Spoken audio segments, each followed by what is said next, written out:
meza yangu kulingana vile imekaa, hii title nitaita Danger Men Cooking. Ndio unaona kila kitu hapa ni madhogodhania. Yaani hakuna balanced diet, hakuna, yani vitu zinakaa tu hivyo.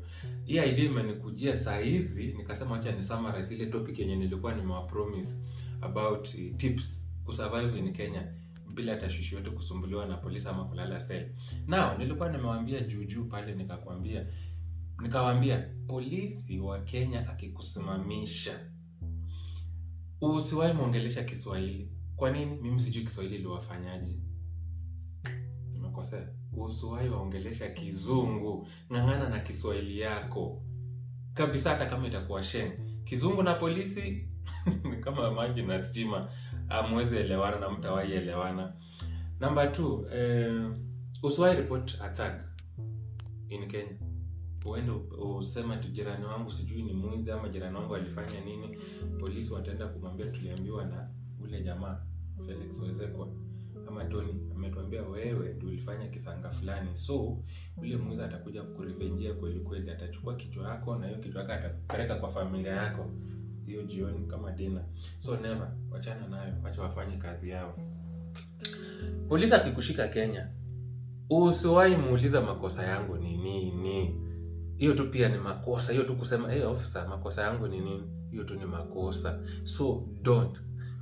Wewe nyamaza, acha kuwekelea ile yenye atakuwekelea. Acha afanye vile yeye mwenyewe anaona, but usimuulize makosa yangu ni nini. Unaelewa?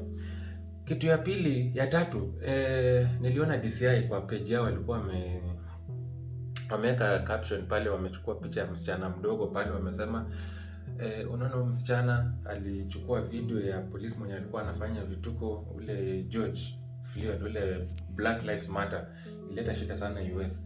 Sasa wanasema pale msichana ni alikuwa na ujasiri, akaripoti, akachukua video. Sasa ule jamaa amepoteza kazi. Yes, kule ni US, mazoko si Kenya. Wewe chukua video ama piga picha while polisi anachukua hongo Kenya, my friend. Hey, usithubutu. Hiyo na hatia. So hatutawahi fika kule. Labda masiku zenye zinakuja, but hatutawahi fika kule. Wachana nayo. Wewe ona ni kama hujaona. Pita, enda shughuli zako. Itakuwa jambo la heri. Ya 5. Ukienda police station kuripoti, labda mtu amekukosea ama mtu beba pesa za petroli. Cause gari za polisi zinanga mafuta. Hata kama unanyongwa, hata kama sijui ni nini, ni danger gani kubwa uende uripoti police station useme, niko na shida, kuna mtu amenikosea, sijui nini. My friend, watakuitisha pesa za mafuta. Gari zao zinanga mafuta always. Lakini nashangaa juu government inatoa pesa za mafuta, wanawekewa mafuta kwa divisional. Sijui hiyo mafuta inatumikanga in which way, cause utaona gari za polisi jioni kwa estate zikitembea zikiokota pesa kwa mabaa. Lakini sasa kwa crime mazee ni lazima utoe pesa za mafuta. So beba pesa za mafuta mazo ukienda police station, cause utaulizwa, utaambiwa gari haina mafuta, tuwekee mafuta. Tutakusaidia. Jambo lingine tena, mimi huwa nashangaa, wasichana wazuri wote ni wa Kenya polisi. Ukiwa na msichana mzuri, let the girl do the talking. Wewe usiongee. Ukiongea ile yenye utawekelewa, hata utawekelewa bank. Ili tuwe sasa uwekwe ndani, waende na msichana wako mzuri. So every beautiful girl anakuanga wa polisi. Okay, sasa mimi nataka kusoma rais hivi. Kenya police, it's high time as it. Yani you guys, you need to change. Hii life yenye ya kujiona mko above the law, yani I make sense, cause okay, we need each other. Raia anakuhitaji, wewe unahitaji raia. Angalia nchi zenye zimeendelea, mazee polisi wanasalutinga common man. Mtu ule mwenye anatembea kwa mguu, mtu ule mwenye yani ule hana kitu, cause those guys ndio wanalipanga ushuru. But sasa wale nyinyi Kenya ni opposite, mnasalutinga wale jamaa big cars, Range Rover Sports, V8, hizo gari kubwa. Na sasa nani ajui Kenya ama watu wa magari kubwa ndio wako na vituko. Wao ndio wale corruption, ndio wako hapo. Wamefanya hata uchumi ya Kenya maharibika.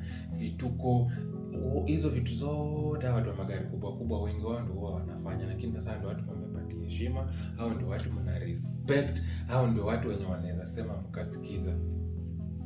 Lakini ule common man hiyo ni kama sijui naweza sema aje. Ni nini raia waliwafanyia? Cause sijawahi elewa ni nini raia waliwafanyia. Inafaa tukue na ile yani utu. Ujue huyu ni sister yako, huyu ni brother yako, huyu ni mtoto wako, huyu unaona. So mtreat poa, hata yeye atakutreat poa. Muheshimu, hata yeye atakuheshimu. Lakini sasa tukikuwa na ile heshima hamna between polisi na raia, vitu zitakuwa tu shagala bagala vile wao wanasema. So respect. Raia watakuwa na heshima, nyinyi pia mkuwe na heshima. Mkiheshimu raia, raia pia watawaheshimu. Ona raia kama binadamu kama wewe. Yeye tu ni kitambulisho umepewa na bunduki umepewa, na hizo ni vitu za serikali. Jua leo uko nazo, kesho unaweza kosa. Huyo raia mwenye unadharau saa hizi yeye ndiye atakuokota. So many known for mazee to style up. At least tukue yani binadamu. Tusikuwe yani wale wanyama mpaka sasa raia wamewaogopa 100%. Now, mimi nimemaliza. Chenye naweza sema tu mmesikia hiyo point.